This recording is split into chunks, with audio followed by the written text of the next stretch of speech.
happen eventually. 하나님께서 오늘 우리에게 주신 말씀은 디도서 1장 1절부터 2절까지 말씀입니다. 말씀을 봉독하겠습니다. 하나님의 종이요 예수 그리스도의 사도인 나 바울이 사도가 된 것은 하나님이 택하신 자들의 믿음과 경건함에 속한 진리의 지식과 영생의 송함을 위함이라. 이 영생은 거짓이 없으신 하나님이 영원 전부터 약속하신 것인데. 아멘. 예, 자리에 앉으시 바랍니다.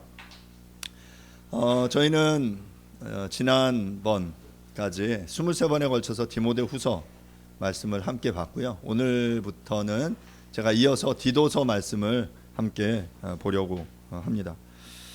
말씀드린 대로 디모데전서, 디모데후서, 디도서 이 세 권의 책을 목회서신이라고 부릅니다.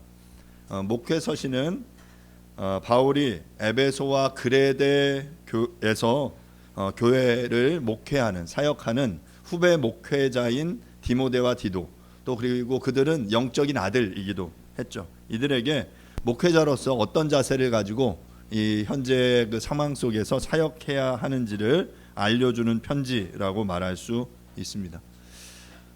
바울의 서신서의 이름이 가지고 있는 이제 특징을 좀 생각해 보면요, 대부분이 편지를 받는 수신자의 이름이 그 편지의 이름인데, 대부분의 성경은 지역의 이름을 명칭을 땄어요. 로마서, 고린도 전후서, 갈라디아서, 에베소서, 빌립보서, 골로새서, 데살로니가 전후서, 이 모든 성경은 지명이에요. 지명. 그 지역에 있는 교회가 그 편지의 수신자인데 반해서 이 목회서신이라고 불리우는 디모데 전후서, 디도서는 사람의 이름, 수신자의 이름을 땄죠.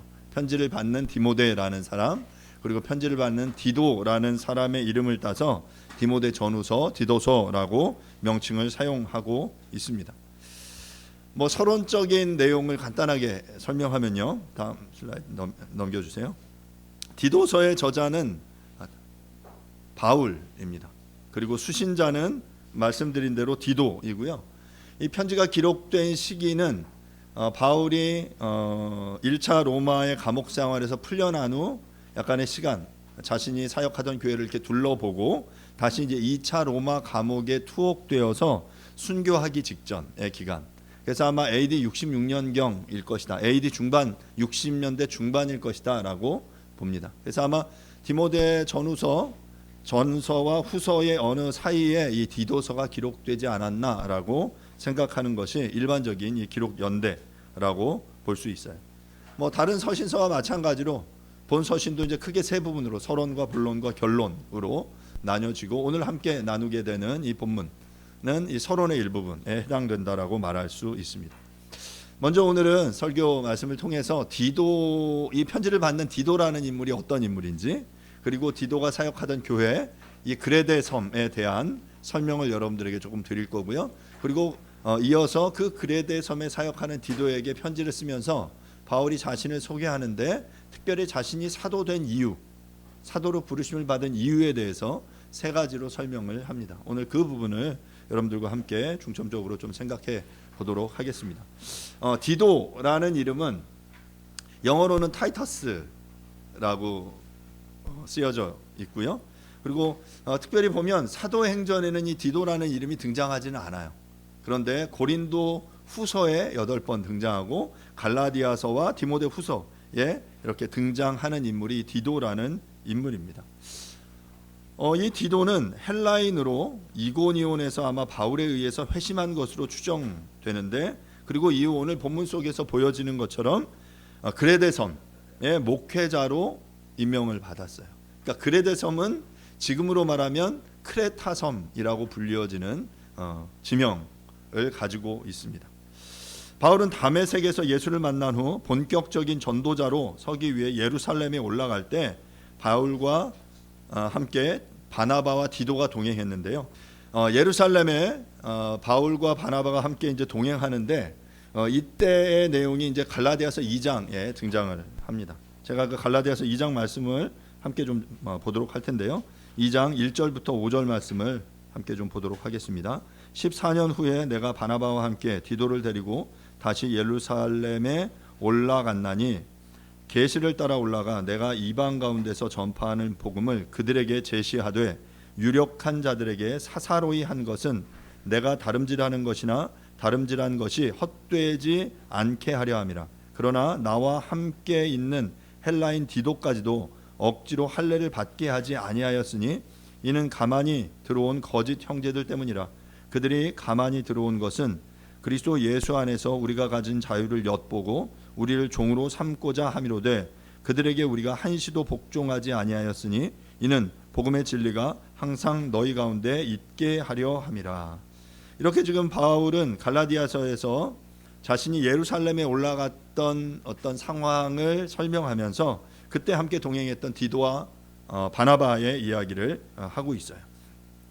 2절에 보면 계시를 따라서 올라가서 그 이방인들에게 복음 전파됐던 복음을 예루살렘 사람들에게도 제시한 거예요. 그때 제시할 때 유력한 자들에게 사사로이 전파한 것은, 사사로이 한 것은, 여기서 사사로이라는 표현은 영어로 하면 privately예요. 개인적으로, 사적으로 그들에게, 유력한 이들에게도 이 이방인들에게 전했던 그 복음을 전한 이유는 뭐냐면 내가 다름질한 것, 내가 수고한 것이 헛되지 않기 위함이다. 내가 전했던 그 복음이 이방인들에게나 또 유대인들 또 이 유력한 모든 이들에게 헛되지 않고 모두 다 의미 있게 선포되기 위해서 그렇게 했다.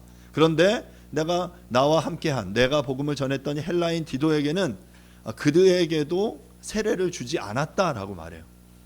그러니까 바울의 이제 선서에 보면 사람들이 이렇게 교회가 나뉘어지거든요. 고린도 교회도 보면 바울파, 바나바파, 베드로파 이렇게 막 나뉘어집니다. 유력한 이들이 있으면 그 사람 앞에 이제 줄을 서는 거죠. 근데 이제 줄을 서게 되는 중요한 기준 중에 하나가 나는 누구에게서 세례를 받았다. 나는 누구 편이야. 특별히 바울이, 바나바가 아니면 베드로가 나에게 어떤 은혜를 베풀어 줬어, 안수해 줬어, 이런 것들이 사람들이 이렇게 나뉘어지게 되는 이유가 되기 때문에 바울은 애써서 세례를 많이 베풀지 않았어요. 그러니까 거의 보면 이제 디모데에게만 유일하게 세례를 베풀었고 그 외의 사람들에게는 그가 베풀 기회가 있었음에도 일부러 베풀지 않았어요. 마찬가지로 지금 디도에게도 헬라인 디도 3절에 나와 함께 있는 헬라인 디도까지도 억지로 할례를 받게 하지 않았다. 줄 수 있었지만 그에게 내가 베풀지 않았다. 왜냐하면 그것을 통해 억지로 베푸는 그 행위들을 통해서 도리어 하나님의 복음이 가리워질까 봐 나는 그 일들을 하지 않았다라고 소개하고 있습니다. 다음 보면 이어서 디도는 바울과 함께 고린도 교회에 문제가 생겼을 때 둘 사이에 중재 역할을 하기도 하는데요. 고린도 후서 7장 4절부터 10절에 보면 이런 내용이 등장해요. 나는 너희를 향하여 담대한 것도 많고 너희를 위하여 자랑하는 것도 많으니 내가 우리의 모든 환난 가운데서도 위로가 가득하고 기쁨이 넘치는도다. 여기서 너희는 고린도 교회예요. 고린도 교회를 향해 이렇게 자랑하고 있는 거예요. 우리가 마게도냐에 이르렀을 때에도 우리 육체가 편하지 못하였고 사방으로 환난을 당하여 밖으로는 다툼이요 안으로는 두려움이었노라. 그러나 낙심한 자들을 위로하시는 하나님이 디도가 오므로 우리를 위로하셨으니 그가 온 것뿐 아니요 오직 그가 너희에게서 받은 그 위로로 위로하고 너희의 사모함과 애통함과 나를 위하여 열심히 있는 것을 우리에게 보고함으로 나를 더욱 기쁘게 하였느니라. 지금 그 디도가 고린도 교회에 갔다 와서, 그러니까 왜 디도가 고린도 교회에 갔냐면 고린도 교회를 향한 바울의 편지를 전달하기 위해 간 거예요.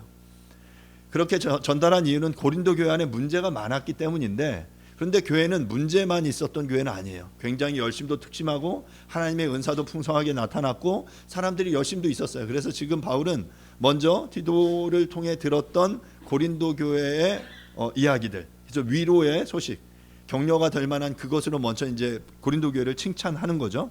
그러면서 이어서 8절에 보면요. 그러므로 내가 편지로 너희를 근심하게 한 것을 후회하였으나 지금은 후회하지 아니함은 그 편지가 너희로 잠시만 근심하게 한 줄을 알미라. 내가 지금 기뻐함은 너희로 근심하게 한 까닭이 아니요 도리어 너희가 근심함으로 회개함에 이른 까닭이라. 너희가 하나님의 뜻대로 근심하게 된 것은 우리에게서 아무 해도 받지 않게 하려 함이라. 하나님의 뜻대로 하는 근심은 후회할 것이 없는 구원에 이르게 하는 회개를 이루는 것이요 세상 근심은 사망을 이루는 것이니라. 지금 8절에 등장하는 내가 편지로 너희에게 근심하게 한 것이라는 표현이 있죠. 이게 뭐냐면 고린도 전서예요. 고린도 전서의 내용을 통해서 바울은 어떻게 했냐면 고린도 교회 안에 문제들을 지적했어요. 그 안에 당파를 짓고 그 안에 음행하고 은사가 부적절하게 사용되고 교회가 여러 가지 형태의 큰 문제에 빠져 있는 것을 지적했죠. 그러면 그 지적함을 들은 사람들은 어떨까요? 근심하게 되는 거예요. 그 편지를 듣고 너희를 근심하게 한 것을 처음엔 내가 이 편지를 썼어야 됐나? 괜히 쓴 거 아닌가? 하면서 바울이 후회했지만 그것을 내가 지금은 후회하지 않는다. 왜냐하면 그 잘못된 것을 지적은 받은 너희들이 처음에 그것으로 인해서 근심하고 어려움을 겪었겠지만 그 후회함을 통해서 그 근심을 통해서 너희들이 분명히 돌이켰을 거기 때문이다 라고 말하는 거죠. 9절에 그렇게 말하는 거예요. 지금 기뻐하는 이유는 너희로 근심하게 한 까닭이 아니요 근심함으로 회개에 이른 까닭이라. 우리가 누군가에게 잘못됨을 지적한 이유는 그들을 지적해서 잘못됐다고 해서 낙심하게 하는 것이 궁극적인 이유가 아니라는 거예요. 궁극적인 이유는 그렇게 근심하게 하지만 근심함을 통해서 자신의 잘못을 깨닫고 뉘우치고 그의 삶의 방향이 바뀌어지게 되는 그 회개에 이르게 하게 하는 것이 바로 이 바울이 근심하게 하는 이유, 바울이 편지를 써서 잘못된 것들을 지적한 이유라는 거죠. 그러면서 10절에 하나님의 뜻대로 하는 근심은 후회할 것이 없는 구원에 이르게 하는 회개를 이루는 것이다. 하나님이 주시는 근심과 세상의 근심은 다르다라는 거죠. 하나님의 근심은 우리로 하여금 그것을 통해서 고민하면서 회개, 우리의 삶의 방향을 바꾸도록 하는 역할을 하지만 세상 근심은 어떻게 한다고요? 사망을 이루게 한다라고 말하고 있습니다. 사랑하는 여러분, 주님의 말씀을 통해서 우리에게 주님이 무언가 지적하실 때, 우리의 마음에 불편함이 있을 때, 우리 마음속에 근심이 생길 때 그것으로 인해서 여러분들이 낙심하지 마십시오.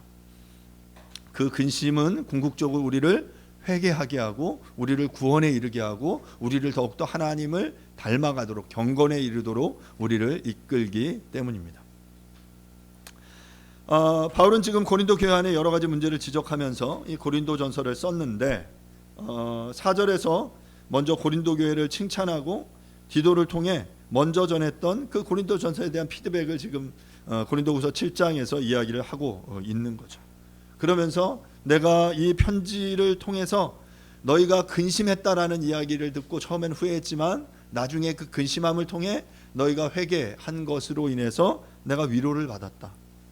너희들의 그런 소식이 나에게 위로와 디도를 통해 전해진 그 소식이 나에게 위로와 격려가 되었다라고 말하고 있어요. 이것처럼 디도는 바울의 편지를 전달했을 뿐만 아니라 고린도 교회의 소식을 바울에게 전달함으로 바울을 위로하는 그러한 역할을 한 아주 중요한 인물이었다라는 거죠.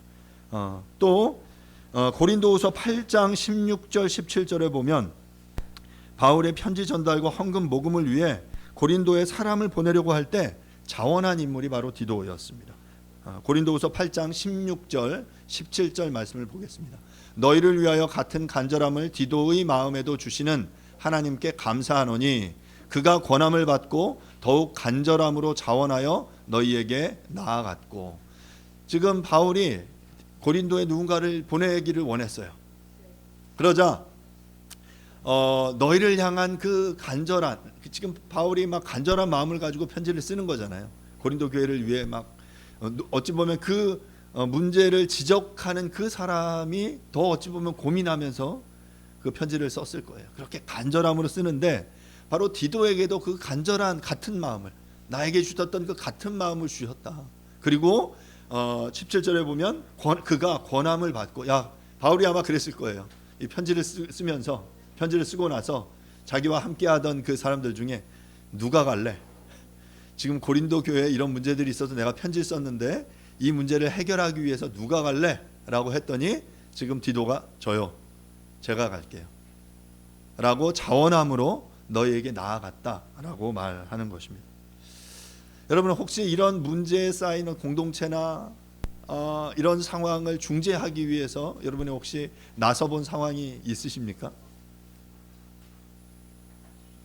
문제가 별로 심각하지 않을 때는 뭐 할 수 있어요. 근데 아주 심각한 문제, 공동체가 깨지고 그 안에 막 누군가 심각한 죄를 져서 누군가를 징계해야 되고, 그래서 그것으로 인해서 하나님의 교회가 심각한 그 문제에 쌓여 있다라는 그 상황을 들었을 때 그것을 해결하기 위해 나아간다는 건 굉장히 어려운 일이에요. 그 대적자들이, 적대자들이, 하나님의 말씀을 듣지 않는 이들이 그 바울의 편지를 듣고 뭐 냉큼 그 말씀에 따르겠습니다 그랬던 거 아닐 거거든요. 그들도 막 때로는 한 거 하고 막 대적하고 내가 틀리지 않았다라고 아마 변명하기도 했고 싸웠을 거예요. 그런데 그 모든 과정을 어려움들이 있지만 그 하나님의 교회를 하나 되게 하기 위해서, 성령이 하나 되게 하신 그것들을 온전히 지켜내기 위해서 바울은 편지를 썼고, 누가 갈래? 했더니 지금 디도가 제가 가겠습니다 라고 자원했던 거죠. 이런 모습 속에서 바울은 아마 이 디도를 굉장히 신뢰했을 거예요. 그 마음속에 있었겠죠. 누가 갈까? 디도가 갔으면 좋겠는데, 아마 그런 마음이 있었을 거예요. 근데 아마 모르겠어요. 이제 직접 너가 이렇게 말하진 않았던 것 같고 자원함으로 했다라는 거 보니까 이제 자 누가 갈래라고 분명히 여러 사람들에게 이렇게 오퍼를 요청을 했던 것 같아요. 디도가 아마 바울이 예상한 대로 제가 하겠습니다 라고 헌신했던 거죠. 이런 과정 속에서 디도와 바울과의 관계 속에는 아주 신뢰감이 더욱더 쌓여갔을 것입니다. 바울은 이렇게 신뢰하고 사랑하는 영적 아들 디도를 그레데에 남겨두어 하나님의 말씀을 전하고 그레데 교회를 섬기도록 한 것입니다. 그것이 이제 1장 5절에 디도서 1장 5절에 나오는데요. 디도서 1장 5절을 제가 한번 읽어보겠습니다. 내가 너를 그레데에 남겨둔 이유는 남은 일을 정리하고 내가 명한 대로 각 성의 장로들을 세우게 하려 함이니.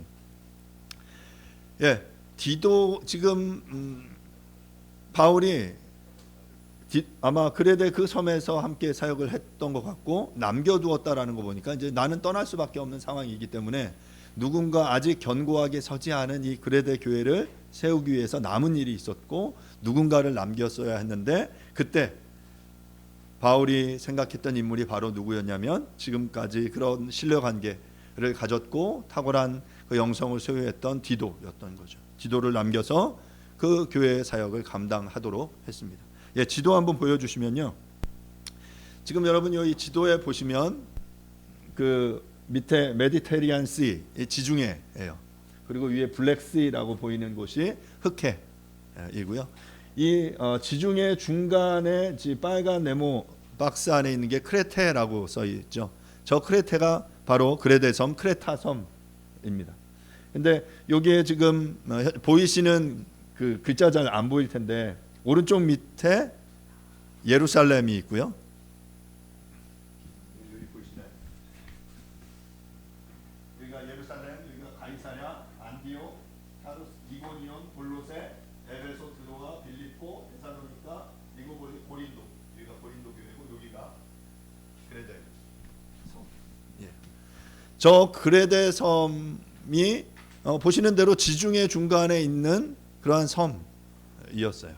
그래서 지금은 이제 크레타 섬이라고 불리우는데 지금은 그리스령의 섬이고 제주도의 3배쯤 된다라고 말합니다.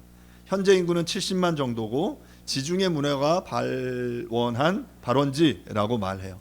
여러분 아마 크레타 섬이라는 이름을 어디선가는 들어보셨을 건데 그 이유가 뭐냐면 이 크레타 섬이 그리스 로마 신화에 제우스가 태어난 곳이라고 알려져 있어요. 이 그리스 로마 신화에 등장하는 중요한 신들이 있는데 이 제우스의 아버지는 이름이 뭐냐면 크로노스입니다.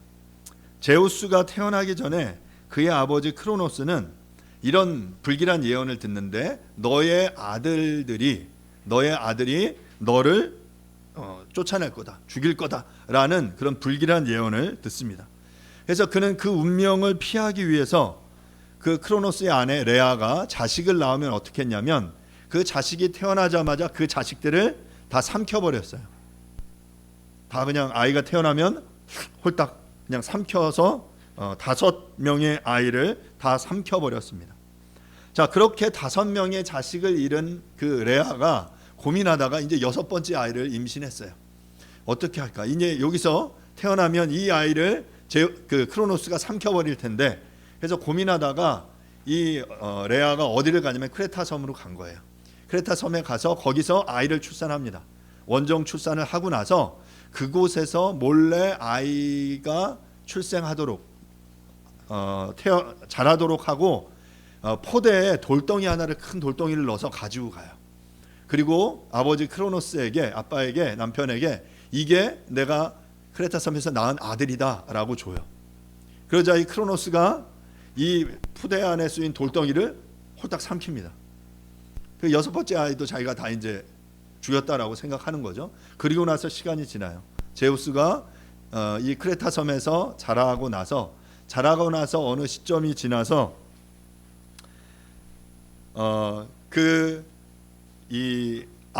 아버지를 지금 죽은 또 형제들을 위해서 어떤 일을 하냐면 구토제를 구해서 그 구토제를 어머니 레아에게 전달을 합니다. 그러자 엄마가 그 구토제를 그 아빠에게, 크로노스에게 먹이고, 그 크로노스는 이 구토제를 먹고 자기가 지금까지 먹었던 걸 다 이렇게 토해내요.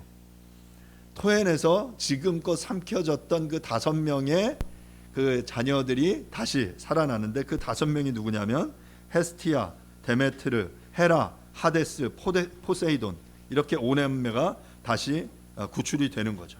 그래서 이 5남매는 제우스를 도와서 크로노스의 일족인 타이탄 신들과 전쟁을 벌여 크로노스를 물리치고 승리를 하게 돼요.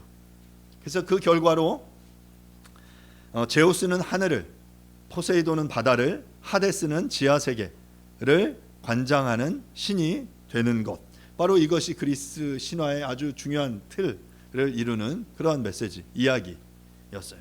그 이야기가 만들어진 곳이 어디라고요? 크레타 섬이었어요.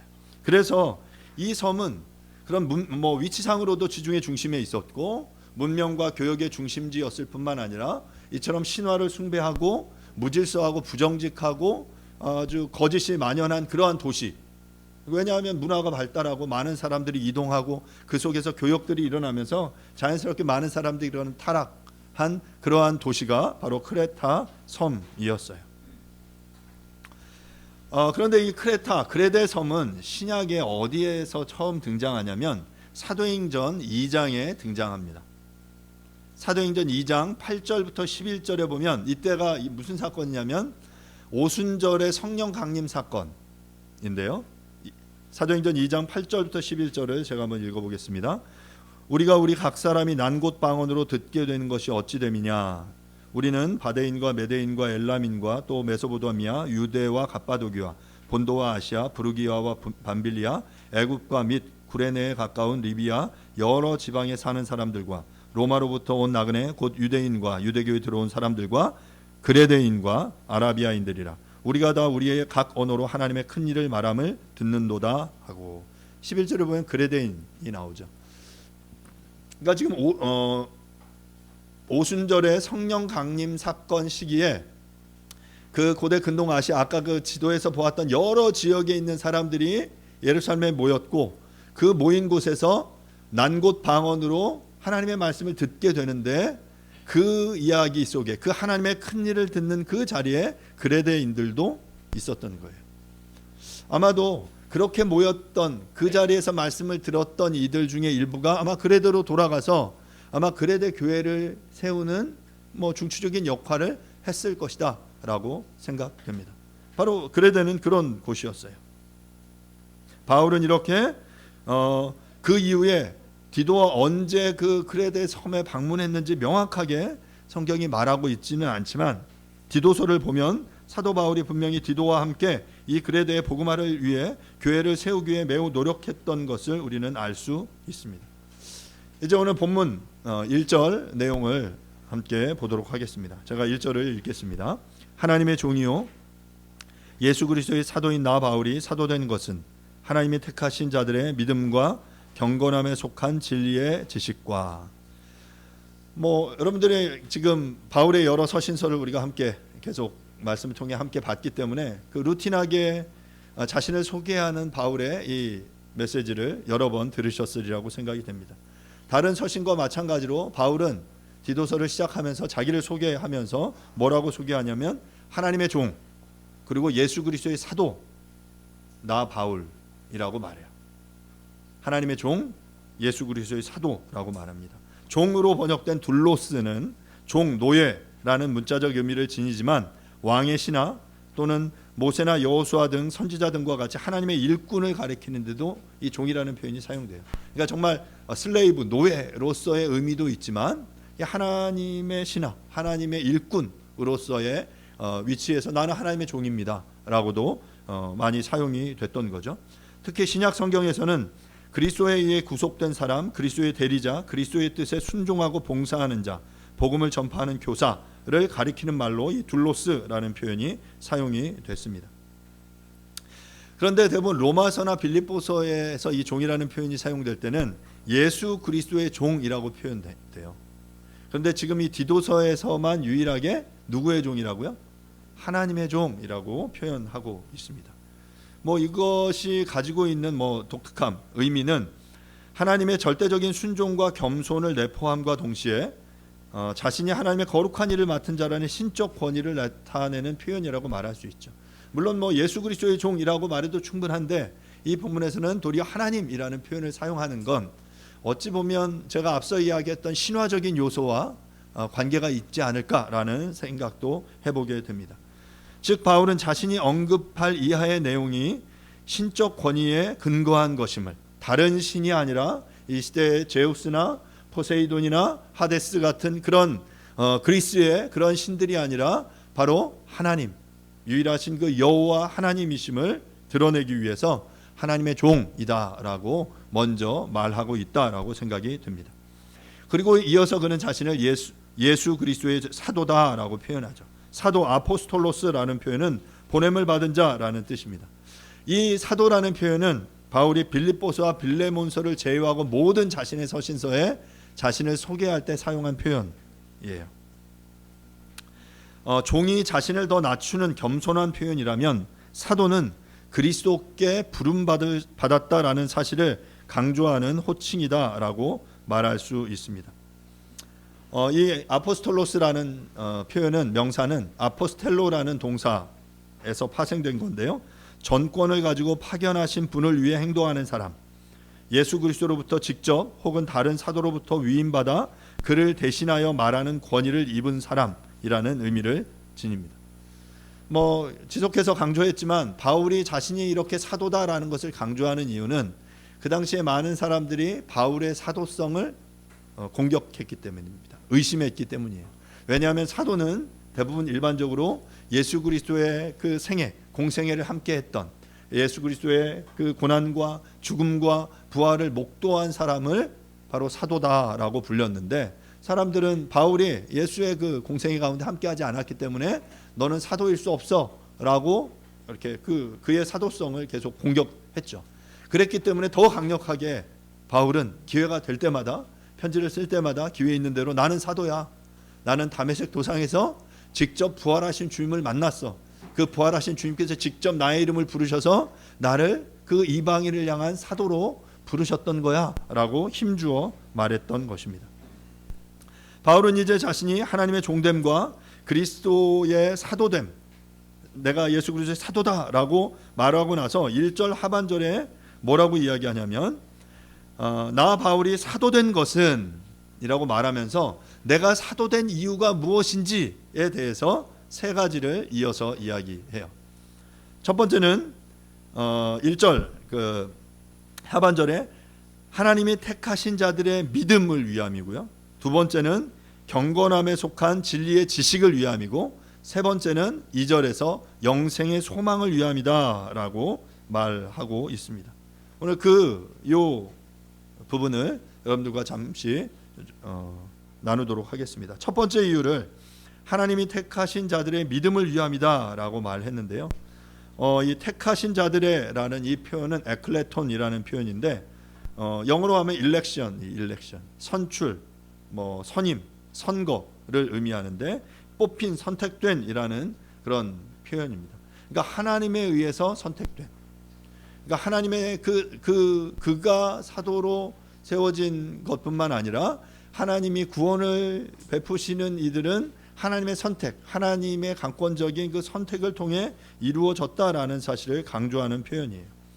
이처럼 바울 사역의 가장 중요한, 바울이 사도된 가장 중요한 목적은 하나님의 택하신 자들, 구원자들의 믿음을 위해서, 그들의 믿음이 온전히 자라도록 하는 그 일을 위해서 하나님이 나를 사도로 부르셨다라고 말하는 거죠.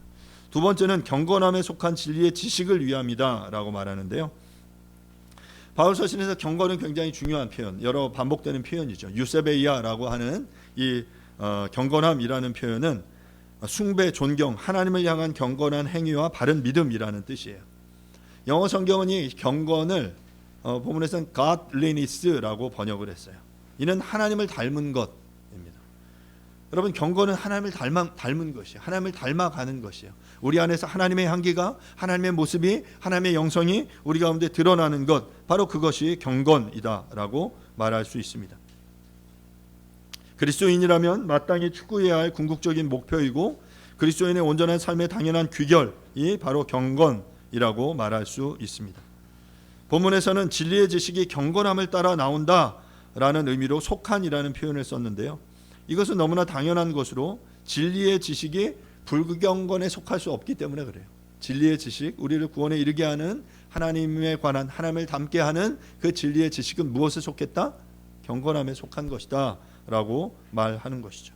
진리를 아는 참된 지식은 경건한 삶으로 귀결되며 경건한 삶의 근거는 바로 진리의 지식에서 시작되는 것입니다. 이처럼 진리의 지식을 말하는 이유는 앞서 그레데라는 도시가 그 거짓 교사들로, 많은 거짓된 가르침으로 가득 차 있는 곳이기 때문에 더욱더 그렇습니다. 디도서 1장 12절부터 14절 말씀에 보면 이 그레데를 설명하면서 이렇게 말했어요. 그레데인 중에 어떤 선지자가 말하되 그레데인들은 항상 거짓말쟁이며 악한 짐승이며 배만 위하는 게으름뱅이라 하니 이 증언이 참되도다. 그러므로 내가 그들을 엄히 꾸짖으라. 이는 그들로 하여금 믿음을 온전하게 하고 유대인이 허탄한 이야기와 진리를 배반하는 사람들의 명령을 따르지 않게 하려 함이라. 그러니까 그레데 사람들을 뭐라고 말해요? 거짓말쟁이, 악한 짐승이고 자신의 배만 불리는 그런 게으름뱅이다. 그런 이들에게 지금 경건에 속한 참된 지식을, 진리의 지식을 전하는 것이 내가 지금 사도된 중요한 이유다. 그리고 내가 사도가 되어서 이제 디도 너를 보내서 너로 하여금 하게 하는 역할이 바로 이 일이다 라고 말할 수 있는 것이죠. 세 번째 사도된 목적은 영생의 소망을 위함이다 라고 말합니다. 1장 2절에 초반부에 이 부분을 이야기하는데요. 성경에서 영생의 소망이라는 표현은 본절과 디도서 3장 7절에 유일하게 두 번 등장합니다. 굉장히 많이 등장할 것 같지만 디도서 3장 7절과 1장 2절에 유일하게 등장하는 표현입니다. 영생의 소망은 그리스도인이 도달할 최종 종착지로 영원한 삶을 누리게 될 천국의 삶을 이야기합니다. 이 영생에 대한 소망은 구원을 은혜로 거저주시고 성도에게 기업이 되시는 하나님의 은혜로 말미암은 것이다 라고 말할 수 있죠. 사도가 전하는 복음 곧 예수 그리스도는 성도들에게 영생을 약속한다 라고 말할 수 있어요. 성경은 우리에게 지속적으로 우리가 소망해야 될 것이 무엇인지를 말해요. 바로 그것이 뭐냐면 영생인데요. 영생에 대한 두 개의 성경 구절만 한번 좀 보도록 하겠습니다.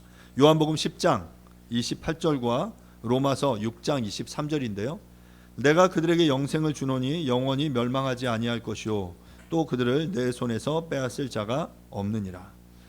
로마서 6장 23절은 죄의 삭은 사망이요 하나님의 은사는 그리스도 예수 우리 주 안에 있는 영생이니라. 하나님이 그토록 우리에게 주시고 싶어하는 것이 뭐냐면 사망이 아니라 영생이다. 그리고 그 영생을 주어서 그 누구도 그것을 빼앗지 못하도록 하겠다라고 하나님께서 우리에게 약속하셨어요. 그러니까 하나님이 우리를 사랑하시는 그 사랑을 보여주신 그 것이 바로 뭐냐면 내가 너 사랑한다. 그래서 내가 사랑해서 너에게 주기 원하는 게 뭐냐면 바로 영생이야 라고 말하고 계신 것이죠.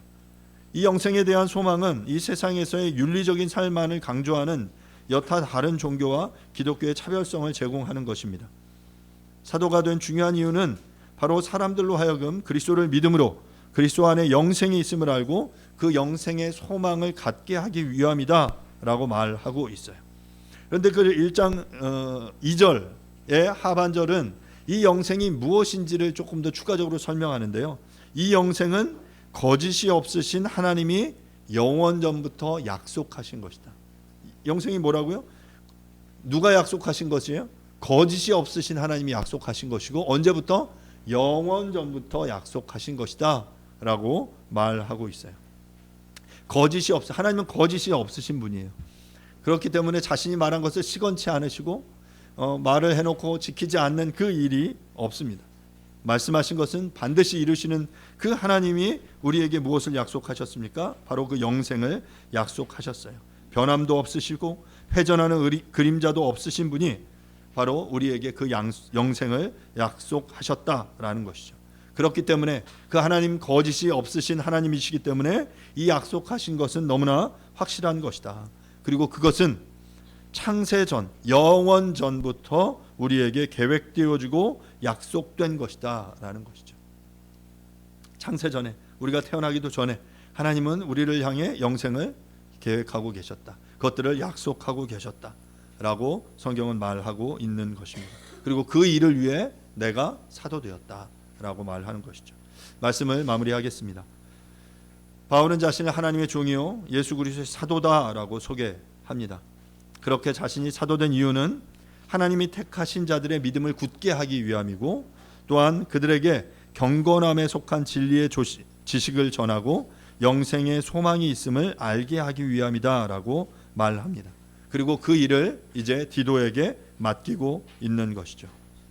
바울은 하나님의 종이요 예수 그리스도의 사도로 부르신 우리 주님께서 이제 우리를 부르셔서 이 믿음과 진리의 지식과 영생의 소망 위에 굳게 서서 이것을 전하게 하십니다. 이 믿음과 진리의 지식과 영생의 소망을 굳게 붙잡고 이것을 담대하며 증거하며 전하는 저와 여러분이 될 수 있기를 간절히 바랍니다.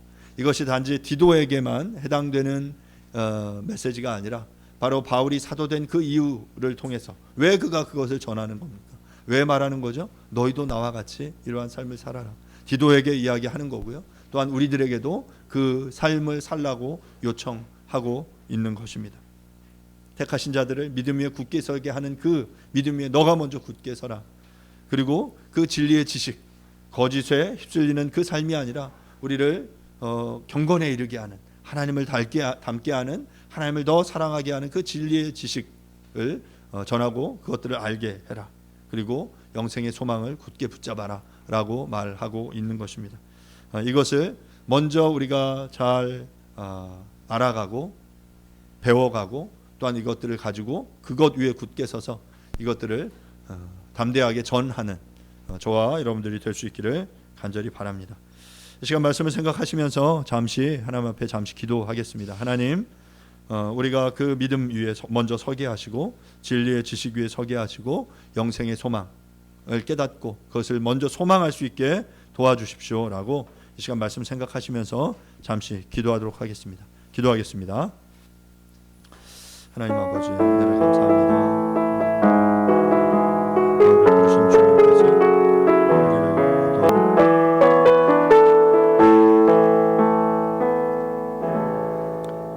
하나님의 종이요 예수 그리스도의 사도인 나 바울이 사도된 것은 하나님이 택하신 자들의 믿음과 경건함에 속한 진리의 지식과 영생의 소망을 위함이라. 이 영생은 거짓이 없으신 하나님이 영원 전부터 약속하신 것이라. 주님 은혜 감사합니다. 바울을 그렇게 부르신 우리 주님께서 나를 택하시고 부르셔서 주님의 이 택하신 자들을 향한 믿음을 알게 하시고 경건함에 속한 진리의 지식을 깨닫게 하시고 영생의 소망을 가지게 해주셔서 감사합니다. 이것이 나만을 위한 것이 아니라 이 시대에 하나님이 택하신 모든 자들의 것임을 알고 이것들을 위에 굳게 서서 이것을 증거하며 전하는 자로 살 수 있도록 주님 역사하여 주시옵소서. 바울에게 주신 이 부르심이 디도를 향했고 디도를 향한 이 부름이 또한 우리 모두를 향한 것임을 우리로 깨닫게 하여 주시옵소서. 능히 감당할 수 있는 힘과 능력을 허락해 주시옵소서. 예수님의 이름으로 기도합니다. 아멘. 먼저 뉴시티 교리문답 41번 문항입니다. 주기도문은 무엇입니까? 하늘에 계신 우리 아버지여, 이름이 거룩히 여김을 받으시오며 나라가 임하시오며 뜻이 하늘에서 이루어진 것 같이 땅에서도 이루어지이다. 오늘 우리에게 일용할 양식을 주옵시고 우리가 우리에게 죄 지은 자를 사하여 준 것 같이 우리 죄를 사하여 주시옵고 우리를 시험에 들게 하지 마시옵고 다만 악에서 구하시옵소서. 아멘. Happen eventually.